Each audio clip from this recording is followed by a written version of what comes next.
why are you looking for judge? Why am I running for judge? Again, this is my hometown. I love this community. I've been here my entire life. My family lives here, and I really want to maintain the integrity of the judicial system. I think I have the qualifications. I have 23 years of experience. As a defense attorney, as a public defender, I am qualified to handle all level of offenses. As a defense attorney, I have represented people in everything from murder on down through all the levels. As a prosecutor, I prosecuted the types of cases that are handled in this court. I know how they should be prosecuted. OWIs in particular are very difficult cases because of the certifications and the steps.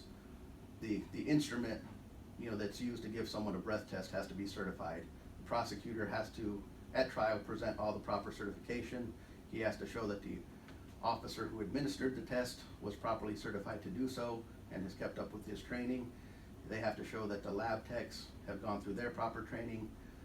So in order to ensure that the integrity of the system is upheld, you have to be able to understand all of those steps in handling those cases, and frankly holding the prosecutor to task to make sure they've done their job, to protect the defendant, and their constitutional rights. So I've done a good deal of community service by way of board service in this community.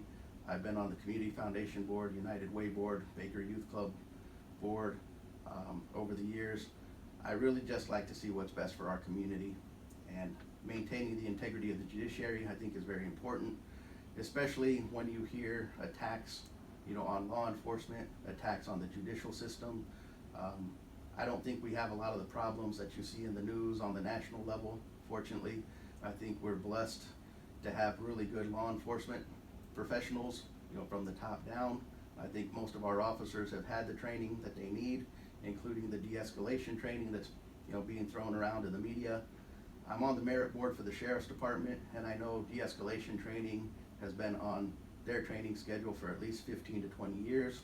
All of the officers there are required to get so many hours of training, on an annual basis. The merit board now meets monthly, and we are given a training update by their training officer, monthly as to who's doing what. We have 6 new officers at the Sheriff's Department. 2 of them are down at the academy now. 2 will go at the next session, and then 2 will go at the session after that. But all have had their 40-hour pre-basic training and are under the field training officers now. So in order to combat, the negativity against law enforcement and our judicial system, I think it's important to have good judicial officers who understand and uphold the law.